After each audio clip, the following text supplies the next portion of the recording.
সাবির ভাই, এখন সবচাইতে যে বেশি হট টপিক পুরো দুনিয়াতে সেটা হচ্ছে এআই। আপনি নিজেও এআই নিয়ে কাজ করছেন এবং আপনার লার্নিং বাংলাদেশ প্ল্যাটফর্মেও এআই রিলেটেড অনেক কোর্স আছে।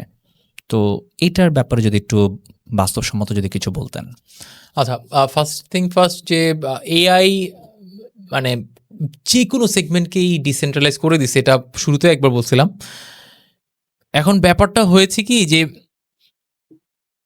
এআই এতটাই ফাস্ট লেভেলে গিয়েছে যে এআই ইনফ্লুয়েন্সার ট্রেন্ড অলরেডি শুরু হয়ে গেছে। যে আপনি ইনস্টাগ্রামে এমন অনেক চ্যানেল আছে, এমন অনেক প্রোফাইল আছে যাদের ফিজিক্যালি কোনো এক্সিস্টেন্স নাই, কিন্তু তাদের মিলিয়ন মিলিয়ন হচ্ছে সাবস্ক্রাইবার, মিলিয়ন মিলিয়ন ফলোয়ার। এবং এই বিষয়টা হচ্ছে কি, এটা একটা ট্রেন্ড যে আপনার কয়জন, মানে সামনের দুনিয়া এরকম হচ্ছে যে আপনার কয়জন ভাই এআই ইনফ্লুয়েন্সার আছে বলেন। মানে মানে বুঝতেছেন, এটা কিন্তু একটা বিশাল জিনিস। এআই ইনফ্লুয়েন্সার মানে কি, যে সে ভিডিও প্রোডাকশন, মানে ভিডিও প্রডিউস করছে এবং ভিডিওতে অবশ্যই কনসিস্টেন্সি আছে, সে কোনো একটা স্পেশাল মানে স্পেসিফিক নিশ নিয়ে কথা বলতেছে, তার মানে তার হচ্ছে আলাদা মেসেঞ্জার চ্যানেল আছে, তারও হচ্ছে ওইখানেও মানুষজন নক করে, হ্যাঁ, তারও একটা এজেন্সির মতো করে সব কিছু হচ্ছে। তো এই ইনফ্লুয়েন্সের কথা কেন আনলাম, এই কারণে আনলাম যে আমরা যেটা নিয়ে চিন্তা করতেছি না, সেটা অলরেডি পৃথিবী দেখে ফেলছে এবং হয়ে গেছে।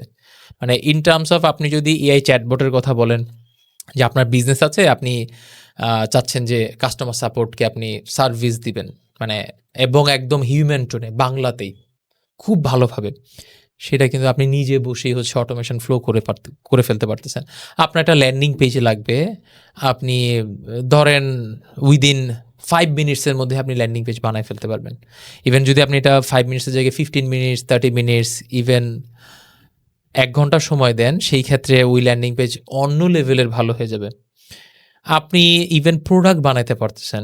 আপনি যদি চাকরিজীবী হয়ে থাকেন, আপনি আপনার এক্সপেরিয়েন্সের উপর বেস করে একটা ডিটেলে ইবুক লিখে ফেলতে পারবেন এবং ওই ইবুকটা আপনি ডিজিটাল মার্কেটিংয়ের মাধ্যমে সেলও করে ফেলতে পারবেন, যেটা থেকে প্যাসিভ ইনকাম আসবে।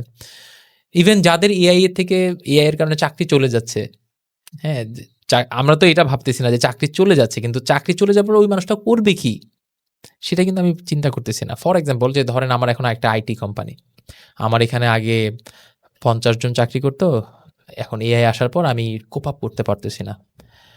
অলরেডি 50 জনের জায়গায় টিমের সাইজ নেমে 25 জনে চলে আসছে।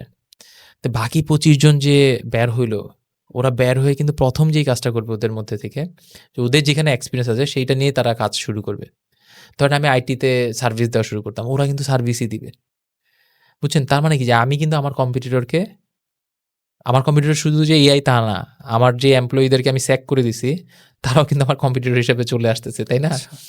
তো ব্যাপারটা হচ্ছে কি, যে এখনকার যুগে মানে মেইন থিং হচ্ছে আপনাকে এআই অ্যাডাপ্টেশন করতেই হবে। এবং আপনি দেখেন, মানে আজ থেকে ১-১.৫ বছর আগেও যারা এআই অ্যাডাপ্টেশন নিয়ে প্রশ্ন তুলতো, তাদেরও কিন্তু কোনো আওয়াজ পাবেন না এখন। বুঝছেন? তারাও কিন্তু ইউজ করা শুরু করে দিয়েছে আরকি। এটা কনটেন্ট বলেন, মানে ওয়েবসাইট, মানে কোডিং বলেন, সবাই বুঝে গেছে যে শেষ। ইভেন সামনে চিকিৎসা ক্ষেত্র বলেন, সবকিছুতেই যে আপনার প্রিসাইজলি হচ্ছে কোনো একটা অঙ্গ-প্রত্যঙ্গ কাটা লাগবে, সেখানে কোনো অপারেশন করা লাগবে, মানে এনালাইসিস করা লাগবে, সবকিছুতে। ইভেন আমি এবার আমার ওয়াইফকে নিয়ে আমি বলছিলাম, হয়তো আপনি জানেন, যে অ একটা মেজর সার্জারি গেছে বাংলাদেশে একটা অনেক বড় একটা হসপিটাল থেকে। তো তারা আমাকে যেই ডিসচার্জ সামারি দিছে, আমি একদম শুরু থেকে ওয়াইফের সব ট্রিটমেন্টের প্রসেস ChatGPT-র সাথে ডিসকাস করতেছিলাম, একদম রিপোর্ট থেকে শুরু করে সবকিছু। লাস্টে যে আমাকে ডিসচার্জ সামারি দিছে, সেই সামারিটা যখন আমি দিছি, দেওয়ার পরে বলছে যে তারা কি ঠিকঠাকভাবে দিছে?